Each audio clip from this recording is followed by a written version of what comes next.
Eu quero pedir permissão para sentar um pouquinho aqui, que eu gostei muito desse cenário aqui. O que vocês acharam? Tá bom, né? Quero parabenizar quem trabalhou aqui na decoração, né? Essa estante aqui está muito bonita. E esses dois elementos aqui, ó, perfeito, né, para a palestra dessa tarde. Ellen White e as contribuições dela para a ciência, né? Temos aqui o microscópio, eu já soube que é do Dr. Ginter, né? Microscópio e a Bíblia. E uma vela representando a luz. E de fato, Deus, ele revela o seu conhecimento, a luz da sua sabedoria, né? Pela Bíblia, de modo muito especial, primordialmente pela Bíblia, mas... ok, você vai puxar para o lado aí, né? Então eu posso ficar um pouquinho mais aqui, né? A Bíblia, que é a suprema revelação de Deus, mas temos também a boa ciência, que é divina. Depois eu vou explicar um pouquinho isso aí também na própria palestra, né? Há muitas filosofias humanas que são apresentadas como ciência e não são. Ciência, exatamente, é uma espécie de caixa de ferramentas que Deus deu à humanidade para entender a realidade que nos rodeia. Isso é ciência. Os homens não inventaram a ciência, eles descobriram a ciência. Existem áreas do conhecimento que são tidas como ciência, mas não são. São áreas do conhecimento. A ciência vem de Deus. O próprio Paulo diz, né, para Timóteo, ele fala sobre a verdadeira ciência, ou aquela verdadeiramente chamada ciência. Essa é a que vem de Deus, né? Então, obrigado aí pela decoração. Detalhe importante também, que eu percebi aqui, essa Bíblia aqui, deixa eu ver se é essa mesma. Serviço Educacional, Lar e Saúde, é essa mesma. Na casa dos meus pais tem uma igual a essa. E meu pai, pastor Marcelo, quando a gente era criança ainda, ele assinou a revista Nosso Amiguinho. Eu nem sonhava que existia Casa Publicadora Brasileira, Igreja Adventista, né? Mas o meu pai assinou, eu devia ter uns 7 anos, 8 anos. Por uns 2 anos ele assinou a revista Nosso Amiguinho. E comprou uma Bíblia dessa aqui, exatamente essa edição aqui, que era distribuída pelos coportores também, para dar para minha mãe de presente do Dia das Mães. E tem uma dessa na minha casa. Eu não sei se vocês sabiam disso, eu acho que foi uma homenagem até, né? Foi a primeira Bíblia que eu tive contato na minha infância. Ela é toda ilustrada, irmãos. Tem aqui pinturas famosas, né, de pintores Rembrandt, Rafael Sanzio, né? Eu lembro muito bem que eu nem sabia ler direito, eu folheava essa Bíblia, eu via aqui as pinturas, né? Ela é toda ilustrada, toda enriquecida, né, com pinturas, obras clássicas. É um tremendo de um material. E me sinto feliz de ter na decoração esses elementos aqui. Eles resumem muito bem a palestra e também a minha forma de encarar a vida, a realidade, né? Por meio da boa ciência e da palavra de Deus. Luzes que nos guiam pelo caminho, né, da vida. Muito bem. A gente pode voltar para o meio aqui? Tem rodinhas? Não. Então, se alguém me ajudar, eu... Obrigado. Falamos tanto de ontem para cá, né? Ellen White. E agora à tarde o pastor Marcelo até falou que profetiza, né? Bom, em primeiro lugar, não é de se espantar o fato de ser uma profetisa, uma mulher. Isso aí não é problema, porque na Bíblia nós temos antecedentes.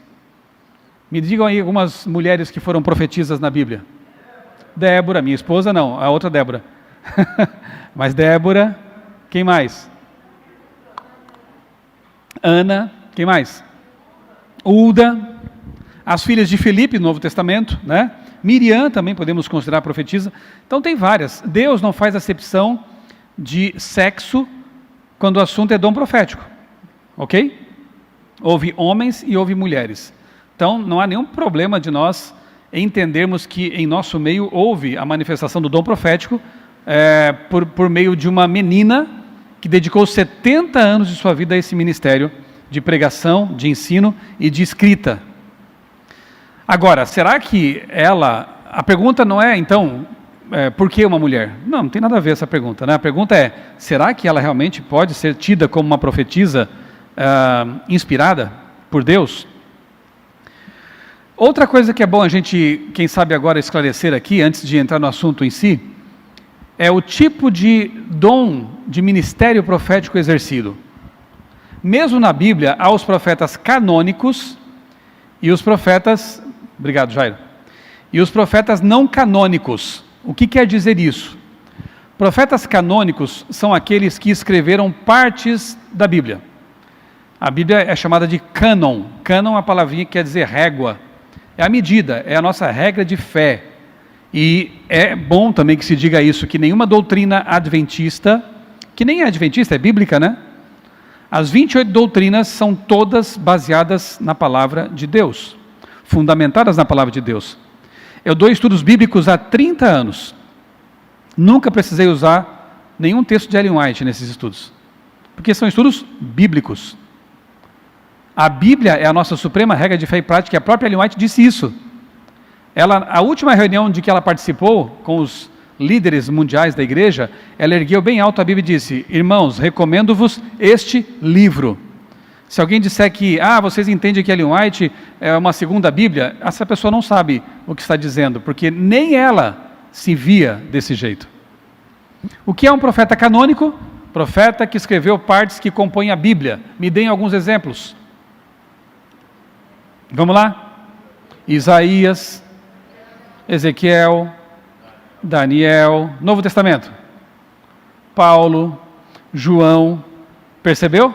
Esses são profetas canônicos, porque eles escreveram partes que compõem a Bíblia. Agora me digam profetas não canônicos que a Bíblia cita, mas que não escreveram partes que compõem a Bíblia. João Batista, Enoque, Jó, Natã, lembra Natã, que foi lá e repreendeu Davi, levou Davi ao arrependimento, à conversão? A própria Débora, que alguém citou aqui. Ulda, alguém já viu aqui, primeira carta de Ulda? Não tem, porque esses profetas são não canônicos, mas eu pergunto, são ou não são profetas? São. A única diferença entre eles é que uns escreveram coisas que foram preservadas por Deus para compor a Bíblia, que é uma coleção de livros, e outros não escreveram, ou pelo menos se escreveram, não foi por Deus incluído no cânon. Mas o Espírito Santo é o mesmo, o dom é o mesmo, o ministério é que é diferente. Agora vocês já estão craques, podem me responder. Ellen White é uma profetisa canônica ou não canônica? Não canônica, nota 10 para vocês. Mas o Espírito Santo que a inspirou é o mesmo ou não? Sim. Como é que você sabe? Aí você tem que fazer o teste. O que diz lá em 1 João? Provai os espíritos para ver se procedem de Deus. Correto? Então quando você encontra alguém que se diz profeta, você corre dois perigos. Primeiro, aceitar de cara. Não é assim que se faz também, né? Aparece qualquer um aí dizendo que é profeta, você já aceita como profeta. Não. O outro perigo, outro erro é renegar, rejeitar logo de cara. Porque a Bíblia nos dá critérios, ferramentas, regras, para nós julgarmos os profetas e os pretensos profetas. Aqui está a regra. Aqui está a prova dos 9, como se dizia antigamente, não sei se hoje fala assim, né? Mas a Bíblia é a regra, né? Então nós temos que submeter os profetas a esse tipo de crivo da palavra de Deus. Obviamente que nós, como adventistas, se ainda aceitamos Ellen White como uma profetisa não canônica, é porque ela passou nos testes. E nesta tarde eu quero apresentar alguns deles para vocês, tá bom? Depois é com vocês. O que eu fiz? Vou contar a minha experiência de novo. Ontem à noite eu comecei contando o meu testemunho, né, de conversão. Hoje de manhã, primeiro culto, eu falei sobre a atitude dos pioneiros da Igreja Adventista com relação à Bíblia, ao dom profético também. No segundo culto, eu falei sobre a mensagem mais importante que este povo tem que pregar, que são as 3 mensagens lá de Apocalipse 14. E agora eu quero falar um pouquinho sobre o dom profético específico de Ellen White. Quando falamos em espírito de profecia, isso não é só Ellen White. É bom deixar claro também, tá? O espírito de profecia é o dom profético que vem desde Adão e vai até o fim da história. Então, no tempo de Isaías, ele era parte do espírito de profecia. No tempo de Daniel, ele era parte do espírito de profecia. No tempo de Noé, no tempo de João Batista, todos esses são, Natã, espírito de profecia. É o espírito que toma o profeta e lhe concede o dom. Então, Ellen White é mais uma, né? E como eu expliquei, não canônica. Não é uma segunda Bíblia, a Bíblia é única. Até aqui tudo bem? Vamos fazer uma comparação aqui com vocês. Imaginem dois capitães de navio. Eu vou contar uma história com duas alternativas, tá? Duas versões. Capitão A, colocar assim, e o capitão B. Capitão A e o capitão B recebem um mapa. É um navio lá daqueles rios da Amazônia, que navega lá pelo meio daqueles muitos rios, né? Aquelas hidrovias. Então os capitães recebem um mapa e a seguinte instrução: este mapa vai levar você até um certo ponto do caminho. Ele vai até lá. Quando chegar nesse ponto, você aguarda, porque haverá alguém que trará novas instruções para você completar a viagem. Está aqui escrito no mapa que alguém virá trazendo novas informações. Beleza. O capitão A pega o mapa, navega, seguindo o mapa. Quando chega no ponto marcado no mapa, ele para e aguarda que alguém traga mais informações para completar a viagem, como estava previsto no mapa mesmo. O capitão B pega o mapa, inicia a sua viagem. Quando chega perto do ponto que o mapa indicava ali e dizia que alguém traria novas informações, ele pensa assim: eu já tenho o mapa, eu já tenho a minha experiência, quer saber? Eu vou seguir viagem. Pergunto: quem realmente obedeceu o mapa? O capitão A ou B? Por que o A? Porque o mapa dizia para parar e aguardar mais informação, mais luz.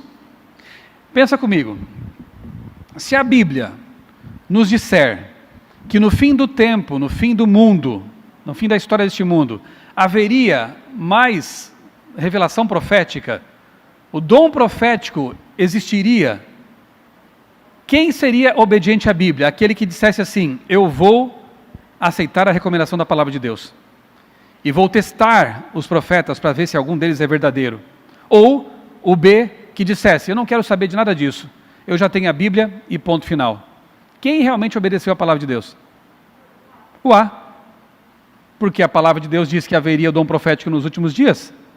E eu rejeitar todos eles, então, é desobedecer a palavra de Deus. Perfeito? Entendeu a comparação? É por aí.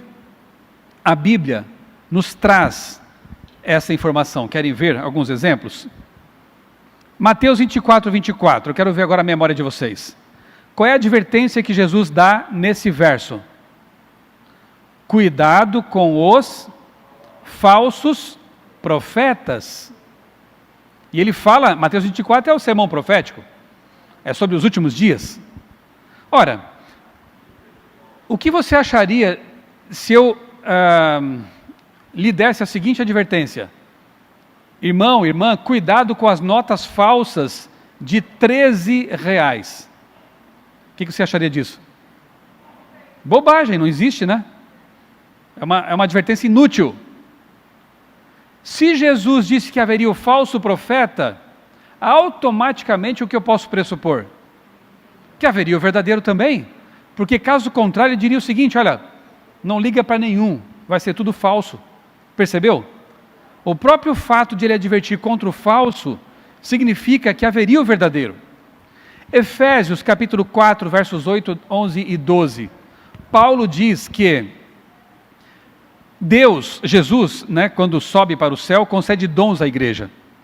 E esses dons permaneceriam até o fim da história, até que cheguemos ao pleno conhecimento do nosso Senhor Jesus. Isso vai ser na volta de Jesus, na eternidade.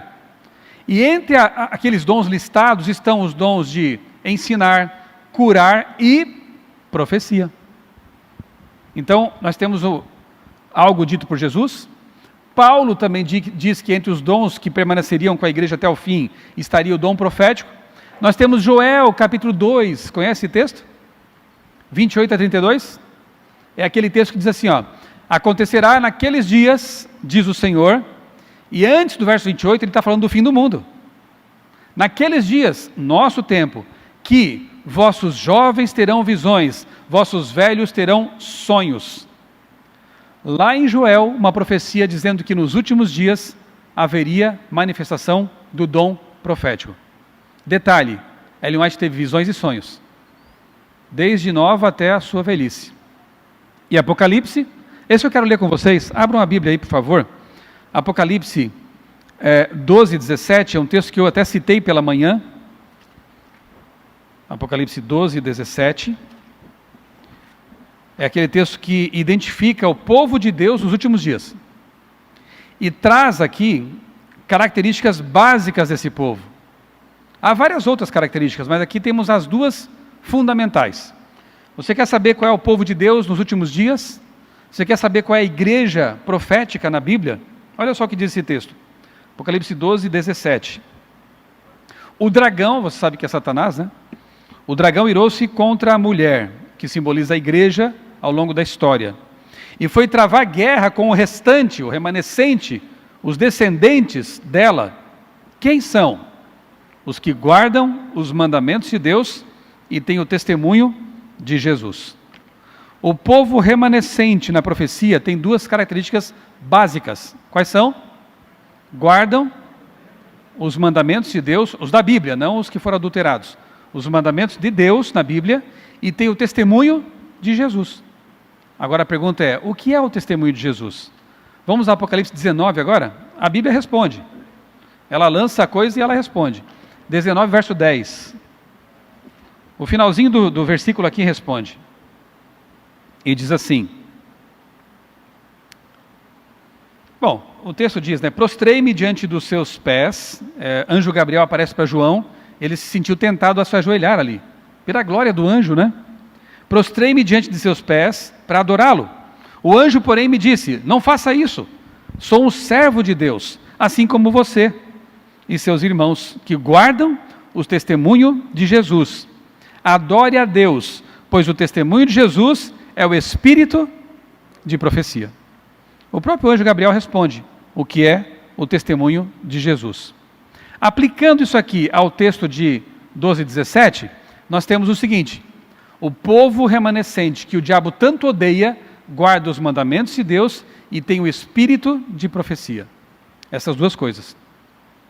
Se você encontrar um povo que diz que tem dom de profecia, mas adora ídolos, não honra pai e mãe, mata, rouba ou não guarda o sábado, não dá para aceitar que seja o povo remanescente.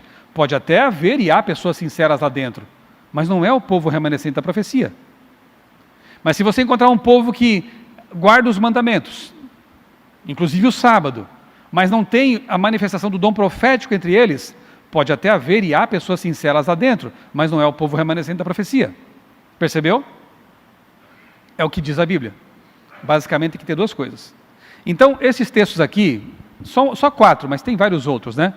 Nos ajudam a perceber que sim, nos últimos tempos, no fim da história deste mundo, o dom profético continuaria existindo. E vai até a volta de Jesus. Pensa comigo, né? Só pela lógica mesmo. Em vários momentos cruciais da história, Deus usou homens e mulheres para orientar seu povo. Para que o povo não perdesse o caminho, né? O pastor Marcelo citou aqui, segundo Crônicas, né, capítulo 20, verso 20, que sem profecia o povo se corrompe. E quem segue a profecia prospera. Continua seguindo o caminho, né? Então, no tempo do dilúvio, quem Deus usou? Noé. No tempo de grande apostasia, quando a rainha Jezabel reinava lá em Israel, junto com o rei ímpio Acabe, quem Deus usou? Elias. No tempo que antecedeu a manifestação de Cristo no seu ministério profético ali público, né? Quem preparou o caminho para Jesus? João Batista. No fim da história deste mundo, quando haveria tantas ideologias complicadas e perigosas, quando haveria tanta manifestação satânica aqui, lá e acolá, será que Deus nos deixaria desorientados? Quando mais precisamos de discernimento mental, saúde integral, clareza de missão, Deus não nos orientaria com mais luz?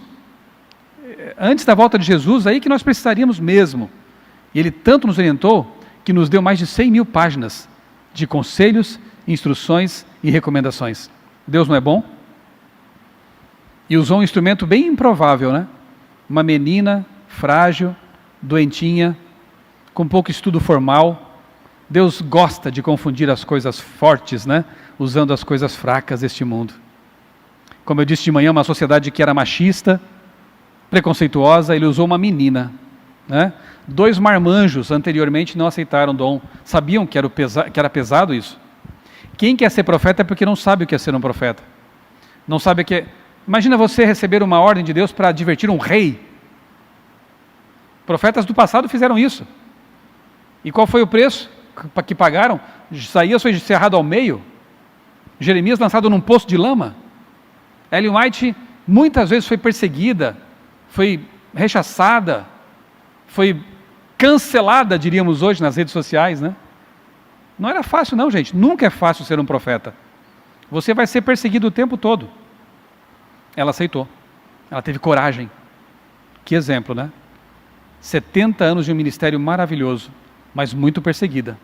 Teve um tempo até, vou falar baixo aqui, que despacharam ela para a Austrália. Estava incomodando ali nos Estados Unidos, né? Vamos mandar para a Austrália. Sabe o que ela fez? Foi, construiu um colégio, abriu a igreja lá, a obra avançou. Tem até hoje lá o internato adventista, né? Avondale College. O profeta é assim, pode mandar embora, mas ele vai florescer onde for plantado. Ele vai abençoar para onde for, né? Depois voltou para os Estados Unidos e tiveram que engolir a senhorinha, né? Foi uma bênção para a igreja, sempre foi uma bênção para a igreja. Revista do Instituto Smithsonian, nos Estados Unidos, um instituto respeitadíssimo.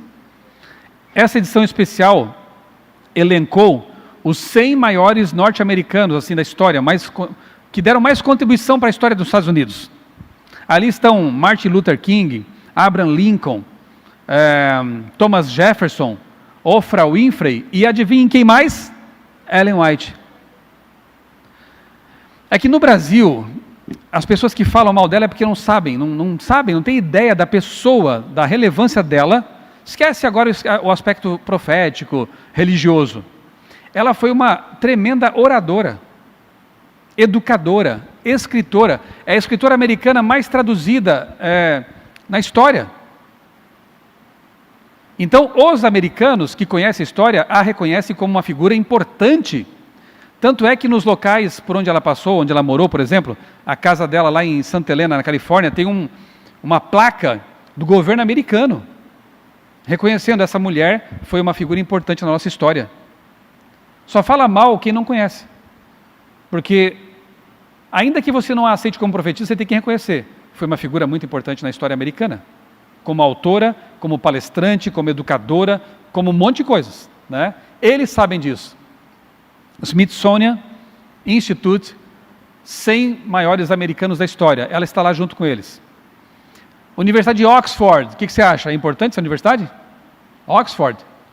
Publicou um livro. Ellen Harmon White, uma profetisa americana, uma obra acadêmica, tá? Então, se alguns brasileiros aí desinformados falam bobagem nas redes sociais, eu não estou nem aí, eu estou olhando para pessoas que sabem o que estão falando. E não é adventista, é uma universidade. Reconheceu a obra, a relevância dessa mulher, ok? Aqui é a primeira casa onde eles moraram lá em Battle Creek. Eu tive o privilégio de, em 2014, fazer uma visita em alguns lugares históricos ali dos Estados Unidos, com um grupo de editores. E essa casa aqui, o Tiago White comprou, não tinha esses anexos aqui na época. Era uma casinha pequena mesmo, bem simples. E ele construiu, então, esses anexos, um deles para ser o quarto dos meninos. Você sabe que Ellen White teve 4 filhos, né? 2 morreram e um deles se tornou pastor, inclusive. Era um grande apoiador dela, andava com ela para todos os lados, né? Um morreu bebê e o outro adolescente. Naquele tempo, infelizmente, muita gente morria de tuberculose, de doenças respiratórias e outras coisas mais, né? A medicina era bem complicada naquela época. Enfim, nesta casa, Ellen White escreveu, aqui está a plaquinha, né? Casa de James e Ellen White, Tiago, né? E Ellen White. Moraram aqui de 1856 a 1863. Nessa casa, no andar de cima, ela escreveu O Grande Conflito. E não foi fácil. O diabo atacou essa mulher muito. Ele sabia que Deus estava trazendo à luz por meio dela uma obra que iria abalar o mundo. Eu fui impactado com esse livro quando li pela primeira vez. Se você não leu, eu recomendo. E nessa mesinha, que ela tinha uma poltrona, né, que ficava aqui, próxima à janela, adaptou uma mesa de trabalho e aqui ela escrevia. Houve momentos, alguns dias, que ela não tinha nem força para escrever uma página, de tão doente que ela estava. Orava e depois melhorava, voltava a escrever. Em 2023, irmãos, o Grande Conflito será o livro missionário do ano, para toda a igreja mundial, a obra completa. Sabiam disso? A Associação Geral, o pastor Ted Wilson, né, lançou o desafio, a igreja comprou o desafio, vai ser a obra mundial. Serão bilhões de exemplares do Grande Conflito completo, distribuídos em todo o planeta. Agora vai! Eu fico pensando, né, quando as pessoas começarem a ler esse livro, coisas vão acontecer. A mensagem ali é forte, né? É clara, é explícita. Ou converte ou racha. Ou vai ou racha, né? Como se diz, né? Eu recomendo, você que está assistindo aí, aliás, um abraço para você, né? Que está nos acompanhando pela internet também. Que Deus abençoe vocês aí que estão em casa. Em casa, no trabalho, no carro, onde você estiver, que Deus esteja com você também. E leia esse livro, O Grande Conflito. Quem ganhar aqui o box, aqui a coleção, deixa eu pegar aqui. Depois nós podemos conversar, quem sabe na hora das perguntas, sobre esse processo de atualização. Tem muita gente aí já começando a... Sabe aquela pessoa que desconfia de tudo? Aqueles que foram batizados em limão, não na água. É azedo. Ah, já estão mexendo no texto, já estão adulterando a mensagem. Poxa vida, né? A gente ama tanto esse trabalho. Eu vou contar para vocês depois, porque eu passei alguns anos trabalhando na editoria de Ellen White, lá na Casa Publicadora Brasileira. O inglês, gente, o original está num cofre nos Estados Unidos. Ninguém mexe no original, não tem como. Mas a língua portuguesa é dinâmica. Ela vai mudando com o tempo, palavras vão ficando obsoletas. Até a Bíblia passa por isso. Estamos usando agora a Nova Almeida atualizada, que é um texto bem mais comunicativo para o nosso tempo. Então aqui você não vai encontrar mais palavras como, por exemplo... Alguém sabe o que é longanimidade aqui? Eu sei que muita gente sabe, né?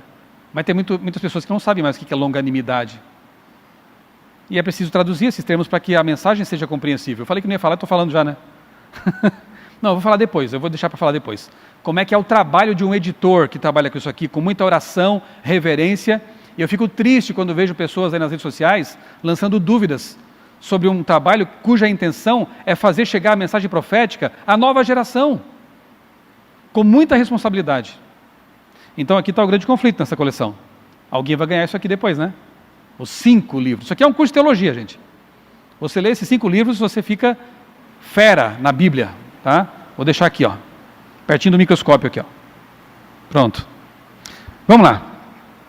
Essa casa aqui foi a que ela morou nos últimos dias da vida dela, morreu com 87 anos, lá em Santa Helena, na Califórnia. Detalhe. Ellen White sempre morou em casas muito humildes, ela sempre foi uma pessoa muito desprendida. Tudo que ela ganhava com livros ou com outras coisas, ela doava para a igreja, para a missão, né? E ela tinha um sonho que nunca se realizou, na verdade, porque ela não tinha condições. Ela gostava muito de louças, essa parte que vai, banheiro, cozinha, com mármore branco. Mas era caro. Ela sabia que era um luxo, né, inalcançável, mas ela achava bonito isso. Essa casa foi construída por um europeu rico, que precisou voltar para a Europa na época, e vendeu a casa por preço de banana, literalmente, muito barata. E eles quiseram comprar, para que ela pudesse morar os últimos anos da vida dela, com mais conforto. Mas ela falou o seguinte, olha, eu vou aceitar, porque está barato, mas eu quero que depois que eu morrer, vocês vendam a casa e deem para a missão, para a obra missionária. E assim foi feito. Detalhe, todas as louças dessa casa são de mármore branco. Deus é tão carinhoso, né? É uma casa, não é assim, aquela mansão, mas é uma casa bonita, bem feita, né? Tem ali, compraram toda mobiliada. Tem a mesa de jantar, onde eles faziam ali o jantar. Tem a sala com a pipoqueira, porque era comum no sábado à noite. É legal ver assim o lado humano dela, né? Tem gente que coloca ela como uma deusa, né? Não, era o ser humano. Então à noite faziam pipocada no sábado à noite, conversavam, contavam histórias. Tá tudo ali, a carroça deles, né? Tá lá no celeiro. É um museu hoje em dia. E o detalhe é que a casa foi vendida, o dinheiro foi doado realmente à missão, mas depois um adventista rico comprou de volta a casa. Aí ela já tinha morrido mesmo. Comprou de volta e deu para a igreja. Vamos fazer um museu aqui. Que bom, né? Louvado seja Deus. É um local muito inspirador. Lá em cima, naquele cômodo lá, ó, ela escrevia seus livros, suas cartas, E o pessoal que ficava no hospital, lá abaixo tem um vale, para o lado direito aqui tem um vale, Hospital de Santa Helena, via quando uma luz brilhava forte do quarto dela. É quando o anjo vinha visitá-la. O anjo assistente, que ela chama assim, né? Vinha visitá-la. É incrível, né? É algo assim maravilhoso, muito bonito. Vamos lá.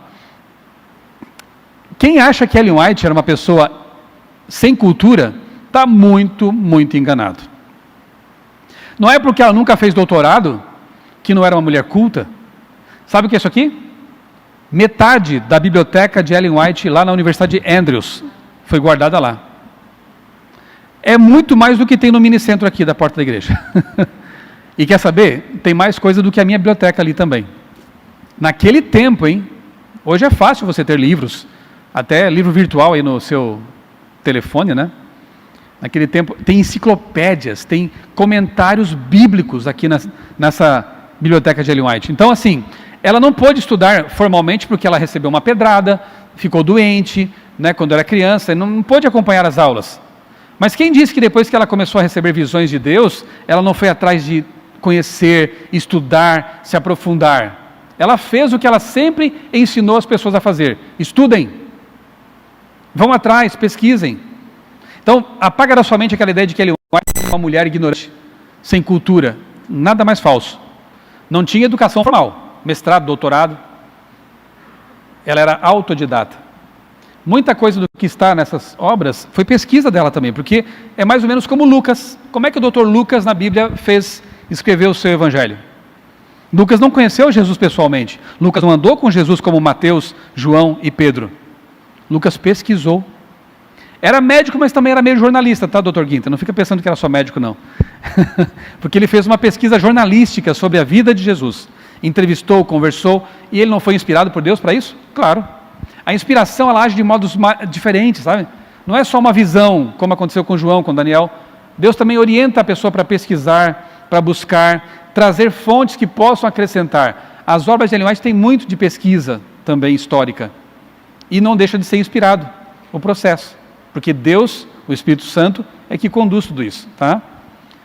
Aqui uma obra, um box, não sei se esse box ainda é vendido, Jairo. É, né? É o box Série Conflito para jovens. Aí é uma linguagem bem própria mesmo para os jovens, né? É quase uma... Não chega a ser uma paráfrase, né? Mas, enfim, é a Série Conflito, essa aqui, só que num formato, né? Veja as capas, que bonitas, né? Isso aí é para encantar a moçada mesmo, né? Para que eles parem de ler Harry Potter e comecem a ler Ellen White. Né? Troquem, mudem de canal, né? Eu recomendo a vocês essa série aqui também. Tanto quanto recomendo, e está lá no Minicentro, né? A melhor biografia de Ellen White é essa aqui, ó.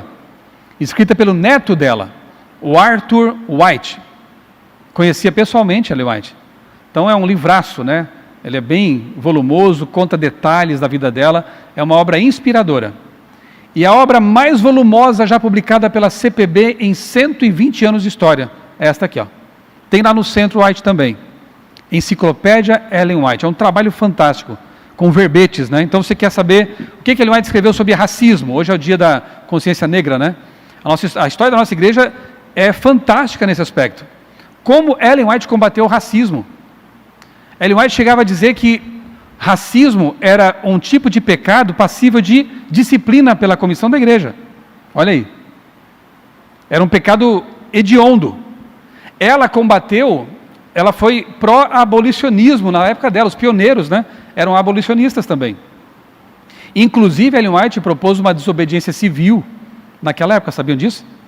Porque o governo dizia assim, ó, se um escravo fugir e for pego por alguém, você tem que devolver para o senhor dele. Sabe o que ela disse? Não. Aqui não. Eles têm que ser livres. Sabe o que eu fico triste às vezes? Eu vou compartilhar com vocês aqui alguma coisa que me deixa triste. Pessoas que não conhecem a nossa história, não sabem que nossa igreja não é do sul dos Estados Unidos. Lá no sul tinha os batistas, tinha outras igrejas que eram, que aceitavam a escravidão, porque o sul era escravagista. O norte era abolicionista, por isso que teve a guerra civil, lembra? Nos Estados Unidos. A nossa igreja nasceu onde? No sul ou no norte? No norte. Nunca foi a favor da escravidão. Nunca. Não tem nada a ver com a nossa história. Aí vem alguns dizer que a igreja adventista é racista estruturalmente. Isso é mentira. Nunca foi. Se há isso pontualmente em alguns lugares, é um pecado que tem que ser tratado pontualmente. Mas a nossa história não tem isso. Aliás, por ser criacionistas, nós não temos como ser racistas, concordam? Um evolucionista, daqui a pouco eu vou mostrar para vocês um texto aí de Darwin, que é de deixar as pessoas assim, arregaladas. Mas nós, criacionistas, cremos que viemos todos de um casal. Então não importa a cor da pele, o tipo de cabelo, isso são mutações, são variações limitadas. Somos todos irmãos, vindos dos mesmos pais. Então não tem sentido, né, para nós, esse negócio de racismo. Mas temos que defender isso pelo motivo certo. Aí tem pessoas que vêm de uma linha marxista, progressista, subversiva, defender uma bandeira que não precisa ser defendida com essa visão. Basta nos ser bíblicos, basta nos ser cristãos de verdade, adventistas, porque Paulo disse que para Deus não importa se é homem ou mulher, judeu ou grego, branco ou preto. Não importa, somos todos iguais. Então eu fico triste quando eu vejo bandeiras que são nossas, genuinamente, sendo empunhadas por outros movimentos espúrios, achando que eles inventaram a coisa. Entendeu o que eu estou falando? Entendidos entenderão. Ou então vem os veganos, que são evolucionistas, que defendem mais os animais do que os seres humanos, e roubam uma bandeira que era para ser nossa, do vegetarianismo estrito, não o veganismo, que é uma filosofia que não condiz com a nossa forma de ver o mundo. Vêm os pagãos ecológicos, panteístas, e defendem o meio ambiente quando nós é que somos os mordomos de Deus. Deveríamos estar defendendo o verdadeiro ambientalismo, mas não com bandeiras que não condizem com a palavra de Deus. Você percebeu quantas bandeiras nos foram roubadas? Porque nós deixamos. Porque nós deixamos. Então nós devemos ser cristãos antirracistas, pró-ecologia, pró-reforma de saúde, porque está na palavra de Deus, e não porque os marxistas estão nos dizendo que tem que ser assim, não porque os progressistas acham que inventaram a roda, não porque os subversivos aparentemente são os que amam todo mundo e toleram as coisas, não. Nós temos os recursos, a base, a inspiração necessárias para defender tudo isso da forma certa, sem precisar abraçar ideologias que nos afastam da palavra de Deus. Fecha aqui o parênteses. Essa obra aqui é fantástica. Você tem verbetes ali. Você tem personagens que tiveram relação histórica com Ellen White. Eu quero saber alguma coisa sobre John Andrews. Está lá, tem um verbete sobre John Andrews. Eu quero saber o que Ellen White falou sobre Orion, a constelação de Orion. Vai lá, tem Orion. E você lê. É uma enciclopédia. Tem aqui não. É que eu não lembro agora, mas 1.500 páginas, eu acho, mais ou menos, né? É uma obra formidável. Vale a pena você ter isso aí, fazer um esforço para ter isso aí. Porque só esse livro já é uma coleção de coisas, né? Incrível. E um livrinho bem... Esse é pequeno, é 100 e poucas páginas, mas é bem útil, tá? Olha o título. 101 perguntas sobre Ellen White e seus escritos. Perguntas bem pontuais. É que o White State, que cuida do patrimônio literário nos Estados Unidos, de Ellen White, que ela encarregou de fazer isso, por sinal. Eu vou lembrando de vários parênteses aqui. Eu posso, abrindo parênteses e fechando de novo? Eticamente falando, ninguém pode publicar livros de Ellen White. Sabe por quê? Porque Ellen White disse que só nossas editoras oficiais devem fazer isso. Juridicamente falando, pode, porque os livros dela já estão em domínio público. São antigos. Por exemplo, a CPB tem direito de tradução. Então você não pode pegar os textos em português da CPB e sair publicando e vendendo para você. Isso viola a lei de direitos. Mas você pode, se quiser pegar os livros originais em inglês, fazer a sua tradução, vai ser um trabalhão para você, mas enfim, né? Você pode e sair vendendo, pode.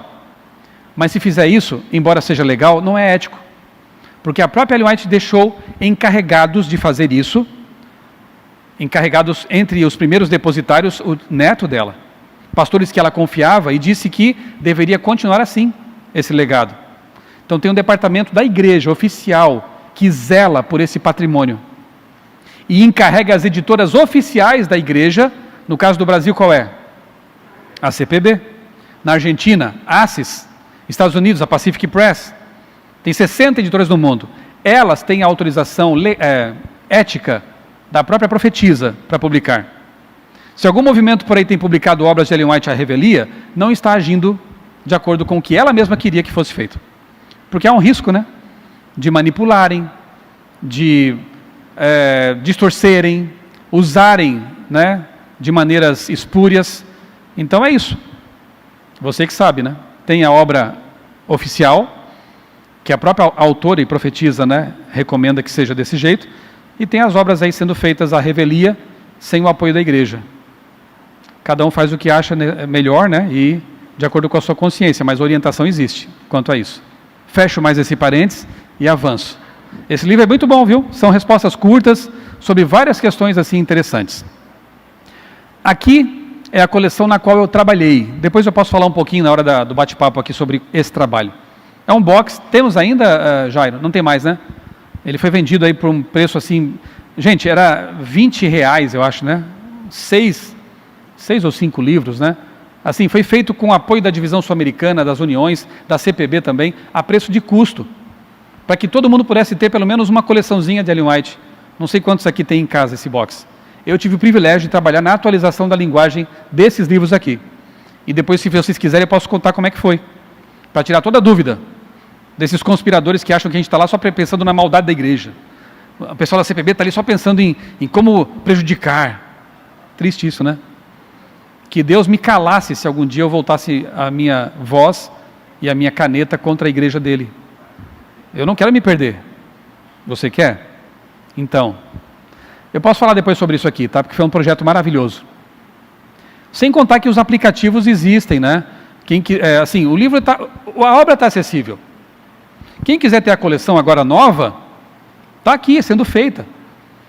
Quiser começar a coleção agora com os livros cinza, capa cinza, modernos, está sendo feita, brochura e capa dura, né? Encadernada. Quem não tiver condições, tem de graça na internet também. Não é por falta de acesso ao material que você vai deixar de conhecer e ler, certo? O Centro White tem todas as obras lá também, em aplicativos disponíveis. Você tem inglês, francês, espanhol, português, tudo de graça. Mas quem quiser ter a coleção também, eu gosto. Eu tenho no meu celular para pesquisar, mas também estou comprando aos pouquinhos de novo a coleção nova, que eu quero ter comigo ali. Eu sou das antigas também, e não é só antiga não, viu? Pesquisas mostram que os jovens também gostam de ler livros de papel. Mesmo com a tecnologia, né, tornando disponível as coisas, nós percebemos que mesmo as crianças na escola preferem livro de papel. Interessante, né? E a profecia diz que as folhas de outono iriam até o fim da história. Então, por mais que a internet tenha ajudado, o papel, eu creio assim, não vai acabar nunca. O livro físico, né? É profético isso. Ok. Eu vou avançar aqui, porque eu preciso correr, eu me empolguei de mais um monte de coisas aqui, e não falei do que eu tinha que falar mesmo, né? Não, eu vou falar agora. Ponto 1. Estilo de vida saudável. Algumas coisas interessantes aqui agora, né? Lembre-se sempre que isso aqui é do século XIX e começo do século XX, tá? Ellen White escreveu sobre câncer causado por vírus, numa época que ninguém sabia de nada disso, né? A carne nunca foi o melhor alimento. Seu uso agora é, todavia, duplamente objetável, visto as doenças nos animais estarem crescendo com tanta rapidez. Isso naquele tempo, imagina agora.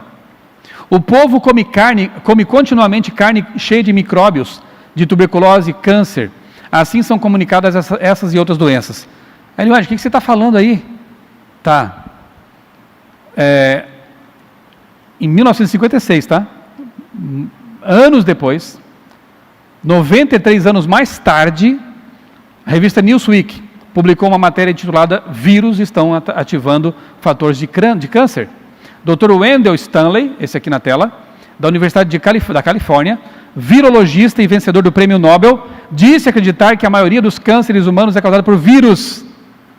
Quase 100 anos antes, quem falou isso? Uma médica? Não. Uma profetisa. Outra. Intitulado Uma Dieta Vegana, eu prefiro vegetariana, mas é o título da pesquisa, né? Uma dieta vegana prejudica a resistência e a força muscular? É uma pergunta.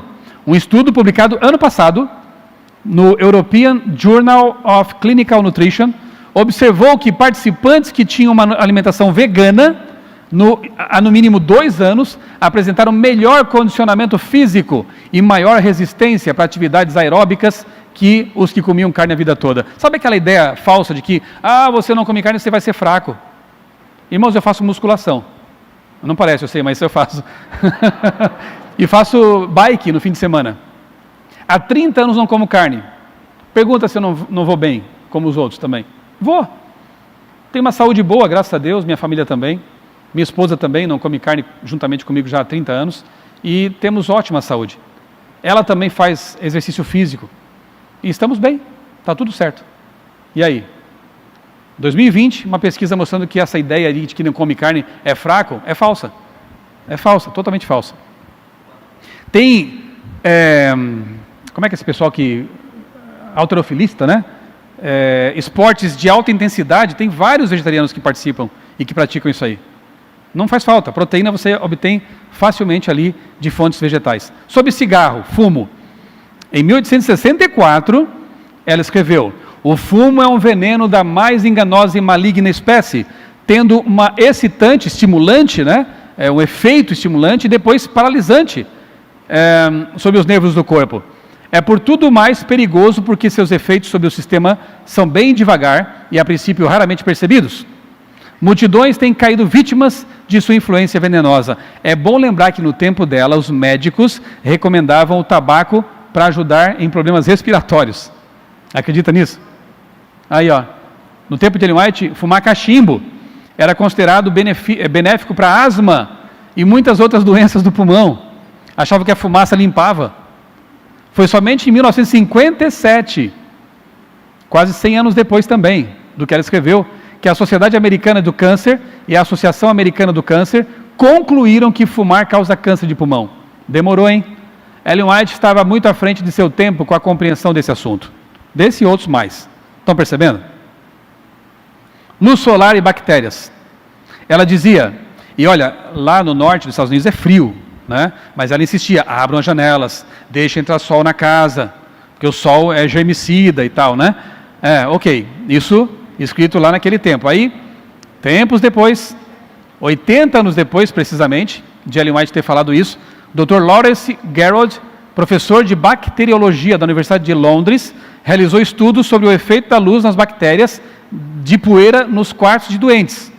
Ele relatou que a poeira no chão, perto de camas de pacientes que sofriam de doenças infecciosas, continham muitas bactérias, que produziam muita doença, né?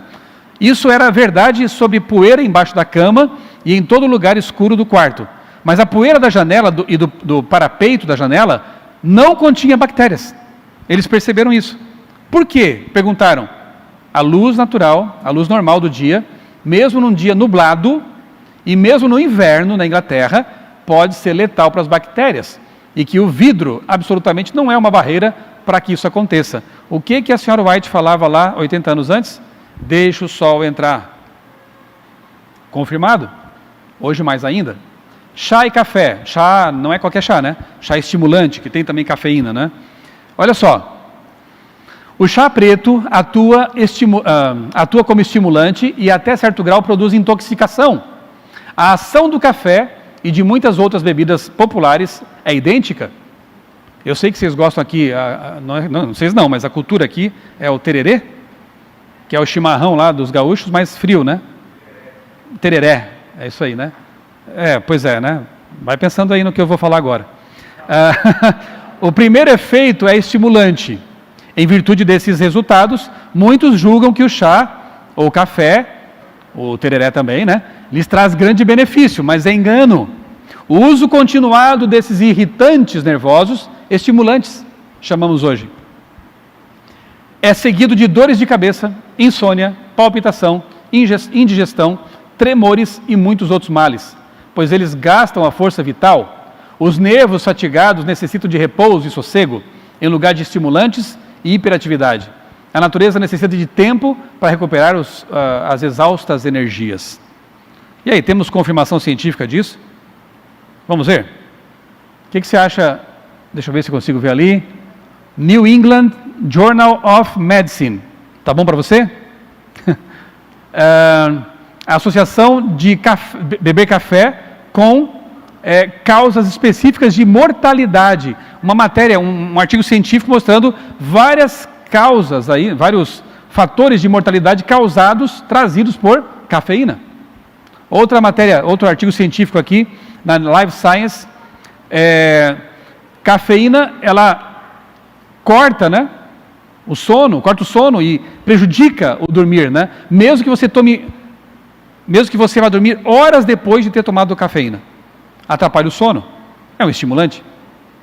Quando minha mãe se converteu, quando dei estudos para ela sempre trabalhou como costureira e mantinha uma garrafa de café preto do lado da máquina para ficar acordada e tomava toda hora. Vivia com enxaqueca, com vários problemas. E eu disse: mãe, nós temos que parar com isso. Eu aprendi agora que o templo do Espírito Santo, o nosso corpo é o templo do Espírito Santo, e nós temos que evitar toda substância que agrida esse templo, estimulantes incluídos. E começamos a orar para que ela pudesse ser libertada, porque era um vício mesmo. Foi muito esforço, né? Ela trocou inicialmente por cevada, e depois passou a usar alguns chás que podem ser bebidos e tal. Graças a Deus ela se libertou disso, e as enxaquecas acabaram. Era literalmente viciada naquilo, um estimulante, né? Outra aqui, ó, PubliMed, né? Dr. Guinter conhece bem esse site aí, né? A cafeína atua inibindo a absorção de ferro nos alimentos. De repente a pessoa está com anemia e não sabe nem porquê, mas eu como bastante feijão, eu como fontes de ferro. De repente a cafeína que você ingere excessivamente está prejudicando o mecanismo de absorção da cafeína, do ferro. Olha só que coisa, né? Enfim, nós temos muitos motivos para entender que Ellen White mais uma vez tinha razão. Ah, mas faz bem para isso e para aquilo outro. Ora, por muito tempo diziam que beber vinho faz bem para a saúde, né? Fazia bem para a saúde. Tem flavonoides, tem resveratrol. Na verdade, o que faz bem é a uva. Coma a casca da uva vermelha e você vai ter resveratrol e flavonoides para você ficar feliz. Para que buscar uma fonte alcoólica para ter alguns benefícios que pode encontrar numa fonte segura? Entendeu? Na Vida e Saúde nós nunca recomendamos bebida alcoólica. Há 2 anos, a revista Lancet publicou uma pesquisa ampla em 165 países. Qual foi a conclusão? Nenhuma dose é segura. Essa conversa da mídia aí, beba com moderação, não é assim que funciona? Qualquer dose, por menor que seja, a metabolização do álcool é cancerígena. Publicamos na capa da Vida e Saúde essa pesquisa. E isso já nos era conhecido por muito e muito tempo, né? Vamos avançar? Enciclopédia de Ellen White diz o seguinte: os conceitos que ela apresentou em 1864 são tão corretos que as pessoas que os seguem com bom senso, também tem os extremistas que só atrapalham, né? Aí tem gente que começa a seguir as coisas de modo extremista, sem equilíbrio, sem conhecimento de causa, e outros vão dizer: tá vendo, essa Ellen White aí não sabe nada. Não, é porque a pessoa não aplicou corretamente aquilo que devia saber e praticar, né? Então o equilíbrio, bom senso. Tem gente que, então vou parar de comer carne, começa a comer só arroz com alface. Vai ficar doente? E depois vai botar a culpa na Ellen White, né? Sendo que ela ensina como fazer a transição de um regime para outro, né? Tem que ser feito com equilíbrio, com orientação, com bom senso, sempre, né? Enfim, os que seguem com bom senso no século XXI têm saúde comprovadamente melhor e uma expectativa de vida mais elevada do que quase todos os demais grupos populacionais do planeta. Aqui no Brasil foi feita uma pesquisa chamada Estudo Advento. Dr. Everton Padilha coordenou esse estudo e obteve um doutorado com isso. Ficou mais uma vez provado. Mesmo adventistas mais ou menos já tem vantagens. Por quê? Porque guarda o sábado, né? Ele pratica algumas coisas mais que a população geral, não fuma, não bebe, supõe-se, né? Espera-se, né? Agora, aqueles que praticam, gente, se você pudesse ter acesso aos resultados do Estudo Advento, você ficaria maravilhado. Como Deus abençoa o seu povo quando Ele coloca em prática os princípios de saúde revelados por Ele. É impressionante. Em tudo. A questão aterosclerose, hipertensão, câncer, e por aí vai, a lista é grande, né? de coisas que você vai sofrer menos em relação àqueles que não estão nem aí para um estilo de vida saudável. Aqui está a nossa revista, então, 80 anos ensinando essas coisas. Nunca precisamos mudar nossa linha editorial. Por quê? Porque ela é eterna, porque ela vem de Deus. Revistas de saúde seculares, é interessante notar assim, né? Acompanhar ao longo dos anos. Lá atrás uma capa diz, o ovo faz bem para a saúde. Passam 5 anos, ovo é um vilão. Passam mais 5, é um ótimo alimento. Passa mais 5, não coma. Beba, não beba, beba, não beba. Dieta, coma a cada 3 horas. Já viram essa modinha que chegou aí um tempo atrás? Já começaram a parar de fazer isso. Já viram que não é legal. Concluíram o quê? 3 refeições. E se puder abolir a última também, se você não tiver um trabalho pesado, né? Ou comer algo mais leve, uma fruta, uma sopinha, à noite, beleza. Poxa, demoraram, né, para chegar nessa conclusão. A gente já sabia disso há tanto tempo. Para que embarcar nos modismos que vão contra a revelação? É claro que há tratamentos e há exceções, tá? Eu estou falando aqui no geral, né? No geral. 3 refeições. Dá um intervalo para o estômago descansar também, né? Ellen White já dizia isso há mais de 100 anos, ok? Ali, ó, a capa sobre álcool, né? Vamos lá, o que mais que podemos falar sobre essa senhora que trouxe tanto conhecimento interessante? Aqui eu não sei se eu falo porque eu fico meio irritado quando eu falo disso. Falo? Terra plana? Já passou essa moda aí, né? Ou tem gente ainda que está nessa onda aí? Olha só. Eu vou falar rapidinho aqui, tá? Porque eu tenho mais de 30 vídeos no meu canal. Eu passei, isso há uns 2 anos, eu passei estudando esse assunto, me aprofundei, pesquisei, publiquei vídeos com físicos, astrofísicos, adventistas, e tem um repertório bom lá no meu canal. Se você colocar Terra plana, você encontrar um monte de coisa. Então não preciso falar mais muito sobre isso, mas já que o tema aqui é Ellen White, terraplanistas acham que a Terra é um disco, e em cima dela, deixa eu ver se tem um vídeo aqui, clica para mim aqui nesse play, eu acho que vai executar, é o modelo deles, né? Aí está, o Sol é uma bolinha pequena, é um holofote, a Lua estaria aqui do outro lado, ele vai circulando por cima aqui e vai iluminando os continentes planos. A Terra é uma pizza, só ela, os outros são bolas, né? Saturno, Netuno, Mercúrio e tal. Ontem eu fiz umas fotos, coloquei no meu Instagram, do pôr do sol, foi bonito, eu estava olhando assim do avião, lá em cima, né, o sol se pondo, aí o avião desceu das nuvens mais altas, e aqui estava nublado, né? Interessante, né? Acima da chuva, acima das tristezas, até fiz uma reflexão lá no meu Instagram, né? Acima das nuvens escuras, o sol sempre brilha. Deus está acima de tudo, né? Mas na Terra plana, o sol nunca se poria, concordam? Porque ele não desce para cá do disco, ele fica sempre aqui. E ele ficaria menor à medida que se afastasse de nós, porque ele é pequeno. Mas não, ele tem o mesmo tamanho aparente o tempo todo. Quer esteja aqui em cima, quer esteja no horizonte. Até parece oticamente maior no horizonte, por um efeito de ilusão de ótica. Ok, eu não vou explicar fisicamente o assunto, não vou entrar em detalhes, eu só vou ler um texto de Ellen White, que para mim é devastador em relação a essa teoria. Ela escreveu há mais de 100 anos. Deus fez o sábado para o mundo, o que está escrito ali? Esférico. É que você fala assim, é redondo, aí o pessoal até diz assim, eu sei, mas a pizza também é redonda. Então, para não deixar dúvida, é esférico, é uma bola, para o mundo esférico. E quando o 7º dia chega para nós, nesse mundo arredondado, controlado pelo Sol, que governa o dia, em todos os países e regiões é o tempo para observar o sábado. Nos países que não há pôr do sol, tem, já vou explicar. Uma parte do ano não tem pôr do sol. Durante meses, e em que também não há nascer do sol durante meses, o período será calculado pelos registros mantidos, anotações, no caderninho.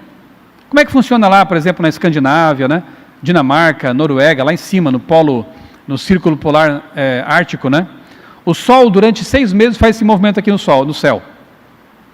Chega aqui no seu zênite e desce, o nadir, a parte mais baixa, não chega a se pôr. Ele sobe e nunca se põe, por 6 meses. Depois, nos outros 6 meses, ele fica escondido, não aparece. Depressivo, né? 6 meses de noite. Tem gente que escolheu morar lá, fazer o quê? Mas é assim que funciona. Por quê? Porque a Terra tem um eixo inclinado. Então, durante 6 meses, ela está com o eixo inclinado, essa parte voltada para o Sol que está aqui. Ele ilumina o tempo todo a região polar. Mas pelo movimento de rotação, o Sol no céu faz esse movimento aí. Quando o eixo está para o lado de lá, quando ela faz esse movimento em volta do Sol, o eixo está para o outro lado, só fica na escuridão o polo. Se a Terra fosse plana, isso aqui não tem como explicar. É um fenômeno inexplicado. E Ellen White diz que durante o verão, né, durante o tempo de sol, eles anotam, né, que horas que o sol estava mais embaixo, que horas que estava mais em cima, e na época da escuridão eles têm os registros. Olha, agora começa o sábado, vamos guardar o sábado. Legal, né? E o que diz o texto dela? Esférico, arredondado. Então eu digo assim, um cristão ser terraplanista já é um problema. Especialmente nesse tempo que nós temos aviões, viagens internacionais, né? Se eu falar de nave espacial, já vão dizer que a NASA é a conspiradora, né? Eu nem vou falar de NASA, porque já é um problema, né? Nem vou falar de NASA. Então nós temos aviões, temos viagens espaciais, nós temos viagens de navio e por aí vai. Temos a Bíblia, que não é terraplanista. E temos Ellen White, adicionalmente, dizendo o quê? Que o mundo é redondo. É globo, é esfera. Então um cristão ser isso já é complicado. Um adventista, olha gente, está dando as costas para a revelação. Então se você é um terraplanista, eu falo isso, né, assim, com respeito. Eu não estou aqui para detonar ninguém, né? Mas eu só penso que você pense sério sobre essa coisa. E se crê nisso, não saia pregando sobre isso. Porque isso atrai tanto opróbrio à nossa causa, né? Eu passei esses 2 anos pesquisando e publicando sobre, sabe por quê? Porque tinha muita gente aí na mídia achando que terraplanista é criacionista, como se fosse sinônimo. Eu não podia aceitar uma coisa dessa. Porque a gente luta tantos anos para mostrar um criacionismo, científico para as pessoas, para mostrar que Deus é coerente, que a revelação dele é científica, quando corretamente entendida a ciência, para vir um grupo e assim destruir tudo que foi construído ao longo das décadas, com teorias que são absurdas. Então eu tenho dito assim, olha, se você pensa assim, ok, eu vou respeitar, mas é complicado ficar ensinando isso, né? Ainda mais que não é nem ponto de salvação esse assunto, né?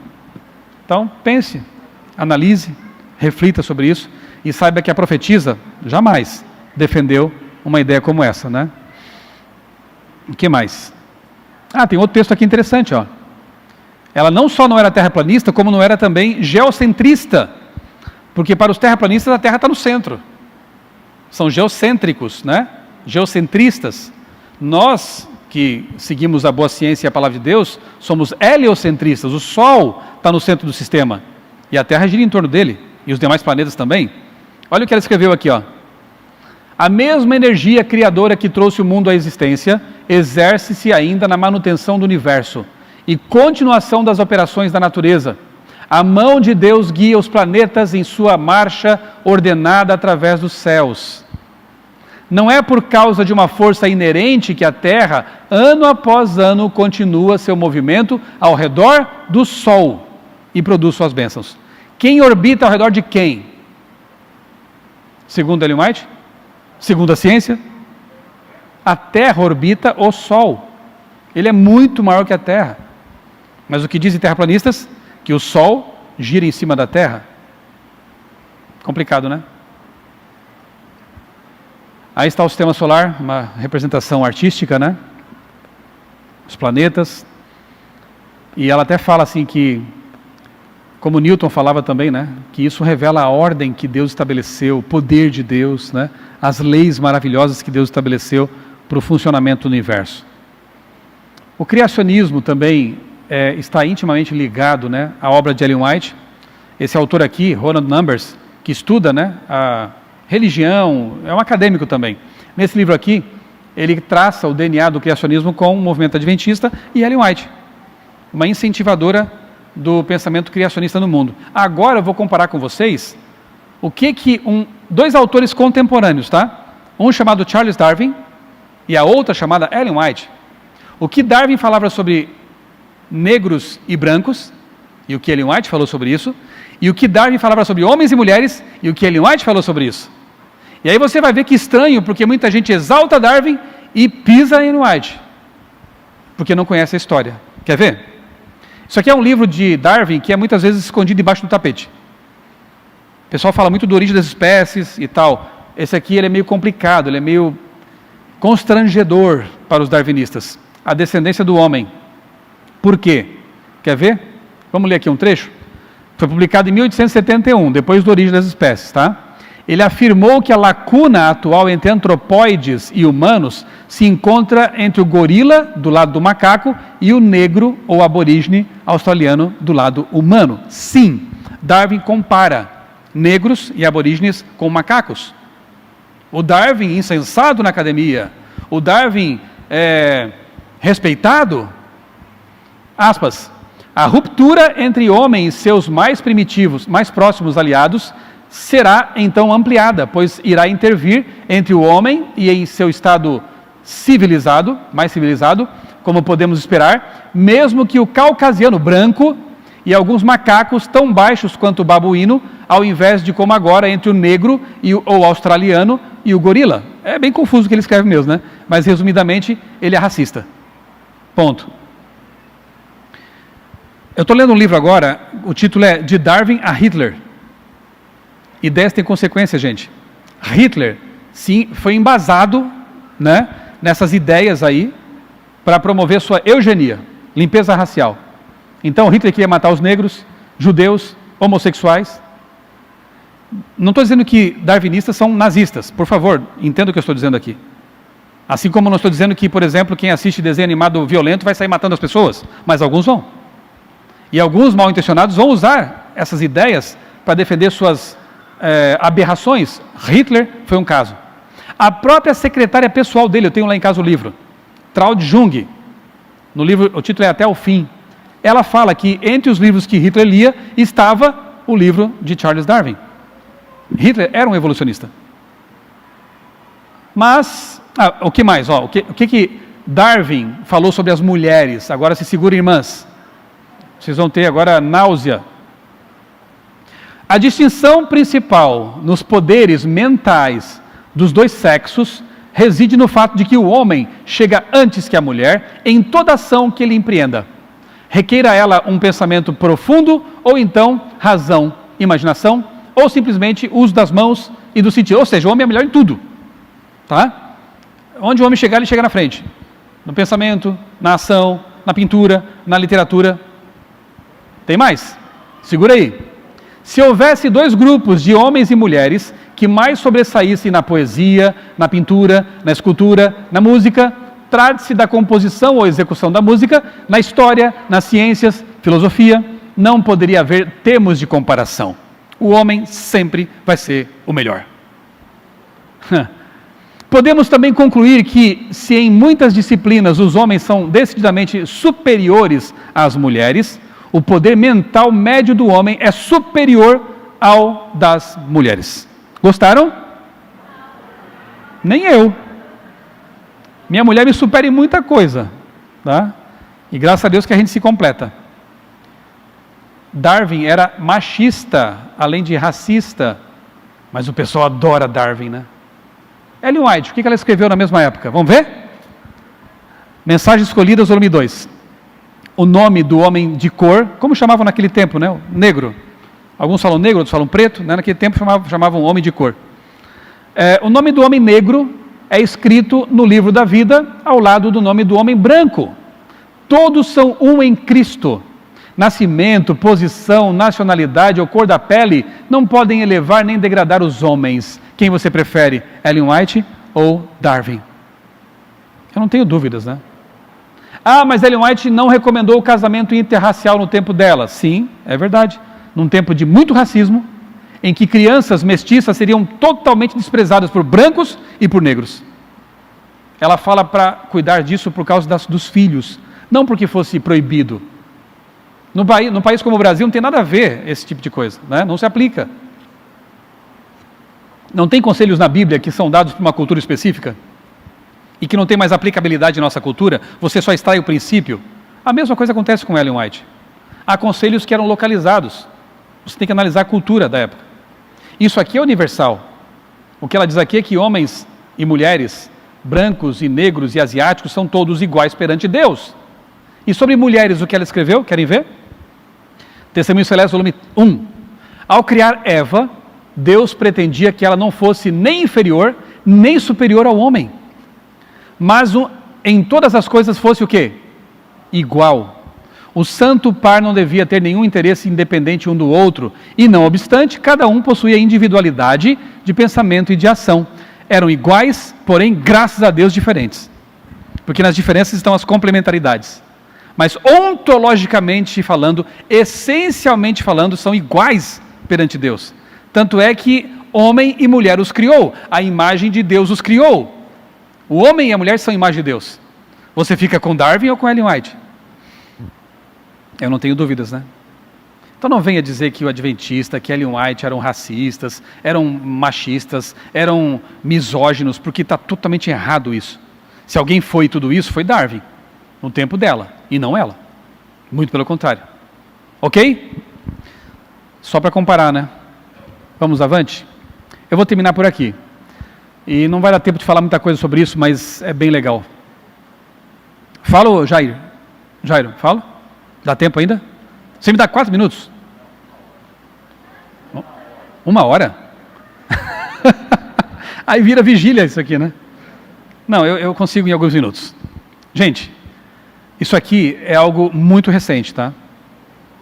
É a área da embriologia, né? Cientistas aí têm feito experiências de desculpa, a palavra não é essa. Foi. Hibridização. Estão misturando características, né, de animais com seres humanos. Isso está acontecendo no Japão, China. Alguns países não permitem isso, daí os cientistas vão para outros países que permitem, eticamente falando, né, juridicamente falando. Aqui outra, né? Cientistas criam embriões de híbridos de porcos e humanos. A ideia é que animais produzam órgãos para que os seres humanos possam usar em transplantes. Não estou analisando eticamente se isso vai ser bom ou ruim. Eu estou dizendo o que está acontecendo, tá? Outra aqui. Em busca de cura, né? Cientistas estão criando embriões que são animais e humanos ao mesmo tempo, misturando características genéticas. Dizem eles que eles não deixam esse embrião se desenvolver por muito tempo mais, eles interrompem, né? Abortam ali. Dizem eles. A gente nunca sabe, né? Até onde se vai com essas pesquisas, né?